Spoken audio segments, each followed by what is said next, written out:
pense que le rôle des organisations professionnelles est en train de changer. C'est très intéressant d'ailleurs quand on regarde l'histoire des organisations professionnelles, on voit qu'elles ont été créées plutôt pour des raisons corporatistes, c'est-à-dire pour défendre un secteur, y compris parfois d'ailleurs avec des moyens qui moi en tant qu'économiste ne me plaisent pas forcément, c'est-à-dire aller voir le gouvernement pour demander des protections. Ça je pense que c'est un peu fini, c'est fini parce que du point de vue idéologique, je dirais, c'est moins à la mode, mais c'est fini aussi parce qu'on est aujourd'hui dans une période de mutation technologique et économique, une période vraiment de transformation des secteurs et des entreprises qui oblige les organisations professionnelles à accompagner, à aider les entreprises dans le cadre de cette mutation, plutôt qu'à les conduire à faire acte de présence dans les cabinets ministériels pour demander des protections ou des exemptions fiscales. C'est vraiment ça, hein.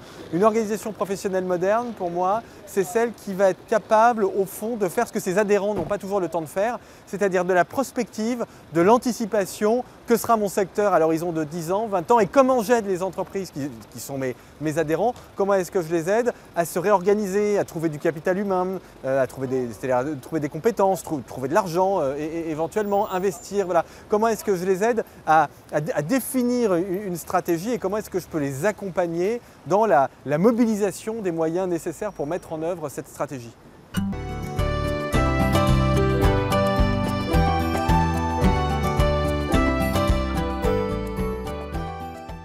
Il faut voir d'où on vient, hein. On a passé, si je schématise un peu, 10 années assez difficiles, d'ailleurs surtout dans vos secteurs.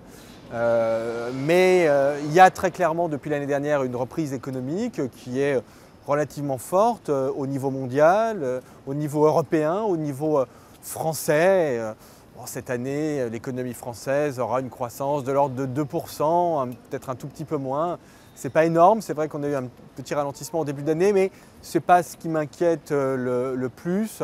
Je pense globalement, sans faire de prosélytisme, que depuis un an, on a mis en place un certain nombre de réformes qui vont quand même plutôt dans le bon sens. Après, on peut toujours trouver que ça devrait aller plus loin, que les réformes ne sont pas assez radicales, mais enfin bon, elles ont au moins le mérite d'exister. Et donc, tant sur les questions fiscales que sur les questions de marché du travail, on a quand même plutôt quelque chose qui, me semble-t-il, va dans le sens du renforcement de notre croissance. Donc je suis relativement optimiste à court terme. On voit que les entreprises investissent beaucoup, alors ça c'est très intéressant parce que c'est ça le nerf de la guerre et c'est ça ce qui fabrique la croissance de demain.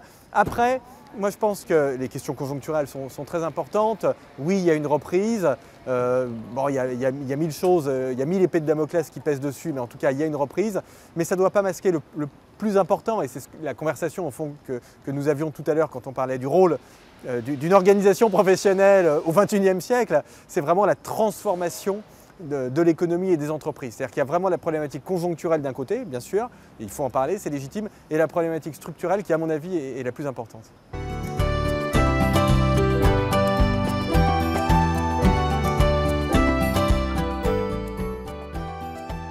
Merci de me poser cette question sur les régions parce que ce que l'on voit dans tous les pays développés, au fond, c'est que les économies territoriales s'écartent de plus en plus de la moyenne nationale. C'est-à-dire qu'il y a une vraie pertinence à faire des choses sur les régions parce qu'en effet, entre les Hauts-de-France, la Bretagne, Grand Est et la Corse, les situations économiques sont non seulement différentes, ça c'est pas nouveau, mais ce qui est nouveau c'est qu'elles sont de plus en plus différentes. Donc c'est très important de faire cet exercice-là. Oui, alors la Bretagne est une région qui structurellement va plutôt bien parce qu'elle est positionnée sur des secteurs de l'agroalimentaire, secteur des services qui sont des secteurs plutôt porteurs. On a en plus un commerce international qui est plutôt dynamique, qui a eu plutôt tendance à reprendre. Alors là encore, il avait beaucoup perdu ces 10 dernières années, donc il faut toujours voir là d'où on part, mais enfin, il a eu tendance à reprendre. Donc on a une économie bretonne qui, en effet, est plutôt saine, mais c'est quelque chose qui n'est pas nouveau. Vous savez qu'il y a un tissu entrepreneurial assez fort quand même en Bretagne, avec des entreprises qui parfois sont de vrais ETI, et ça c'est quand même très positif pour la croissance. Oui, alors Normandie, c'est très intéressant parce qu'on a vraiment une région qui est en reprise économique alors qu'elle avait vraiment souffert plus que la Bretagne parce que c'est traditionnellement une région industrielle. Cette région industrielle, pardonnez-moi d'enfoncer une porte ouverte, elle avait subi la désindustrialisation. Moi, je pense que cette désindustrialisation, aujourd'hui, elle est terminée. Alors malheureusement, il n'y a plus beaucoup d'industrie, on a beaucoup perdu, mais enfin bon, le mal est fait et donc le meilleur reste à venir.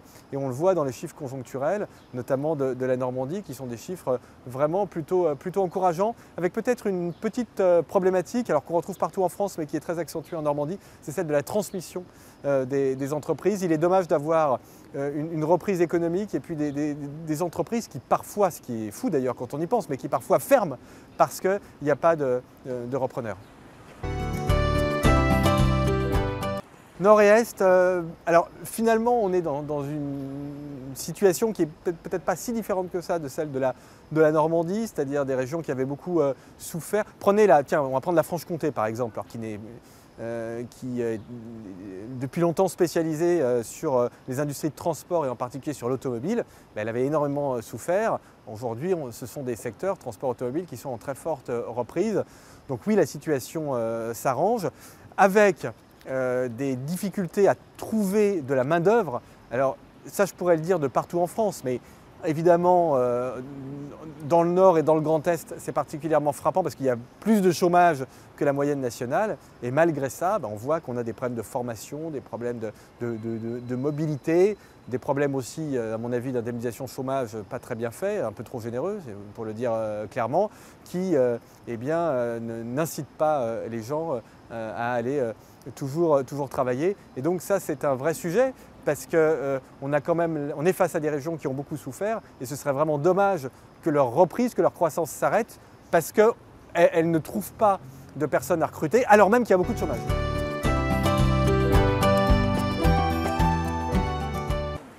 Alors là, on est dans une région qui est extrêmement dynamique, qui là aussi fait partie des régions stars de l'économie française, en particulier la partie Rhône-Alpes et cet axe Lyon-Grenoble, qui est l'un des axes les plus dynamiques et les plus attractifs en Europe.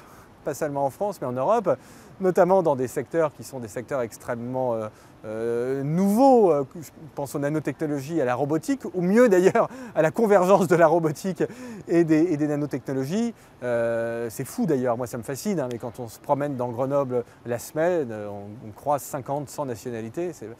Beaucoup d'Asiatiques notamment, c'est vraiment formidable, ça veut dire qu'en France on peut faire des choses extrêmement intéressantes.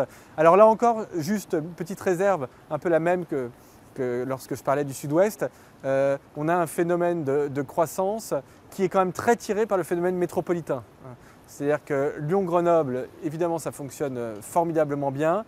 Après, il y a des endroits qui sont des endroits au fond qui sont un peu aspirés en quelque sorte par la métropole. Ça, c'est vraiment une donne à avoir toujours en tête, surtout dans vos secteurs aujourd'hui. Bien comprendre qu'on est dans une croissance qui fabrique de la métropolisation. Ça veut dire que la croissance économique, elle est de plus en plus concentrée dans des grandes villes et parfois au détriment des villes, même souvent d'ailleurs au détriment des villes moyennes et de la ruralité. Je suis très optimiste pour cette région parce qu'on a vraiment la capacité de mettre en place des métropoles qui sont attractives du point de vue économique et résidentiel. Et c'est notamment le cas de la métropole Marseille-Aix, notamment Marseille, qui est une ville qui s'est considérablement transformée ces dernières années, qui est une ville très attractive du point de vue économique. D'ailleurs, on voit beaucoup de start-up, notamment dans le domaine médical. Et Marseille, c'est une ville qui me fait un peu penser, je mets le climat de côté, aux villes du nord de l'Angleterre, c'est-à-dire ville portuaire, ville très mélangée, avec un état d'esprit extrêmement entrepreneurial. Et je dis ça, tout le monde ne le sait peut-être pas, mais les villes du nord de l'Angleterre aujourd'hui, Liverpool, Manchester, ce sont des villes incroyablement dynamiques. Ce sont des villes qui créent énormément d'emplois, il y a beaucoup d'innovation. Et je pense que les grandes villes du Sud, et je pense en particulier à Marseille, peuvent vraiment suivre cette trajectoire. Et je crois vraiment beaucoup dans l'avenir de cette région. Alors, le Sud-Ouest, ça a toujours été la région star de l'économie française parce qu'il y a des services, il y a du tourisme, il y a de l'agriculture et il y a de l'industrie. bien évidemment. Et quand vous regardez la situation de villes comme Bordeaux et Toulouse, on a des croissances qui sont importantes, qui sont presque trop importantes d'ailleurs, hein, parce que quand on regarde une ville comme Bordeaux, elle fonctionne tellement bien, elle est tellement attractive économiquement et puis aussi du point de vue résidentiel, que les infrastructures n'arrivent pas du tout à suivre, ce qui d'ailleurs à mon avis peut être une bonne nouvelle pour vous, parce que ça veut dire que dans les travaux publics, il y a des choses à faire, mais c'est vrai qu'à court terme, on voit bien que ce manque d'infrastructures, il peut aussi un peu bloquer le mouvement de croissance. Alors dans le sud-ouest, un petit mot quand même, parce que c'est vrai que j'en trace un portrait qui est idyllique, c'est aussi une région dans laquelle il y a beaucoup d'écarts de croissance à l'intérieur même des régions, voire des départements, hein. Il y a un phénomène de métropolisation qui est extrêmement fort. Bordeaux, Toulouse, formidable. 50 km de Toulouse, parfois la situation est un petit peu plus compliquée parce que il y a des secteurs de l'agroalimentaire qui ont pu, de l'agriculture surtout d'ailleurs, qui ont pu beaucoup souffrir. Il y a aussi des usines qui ont pu fermer. Donc attention à ces écarts vraiment entre les départements et même parfois à l'intérieur d'un département.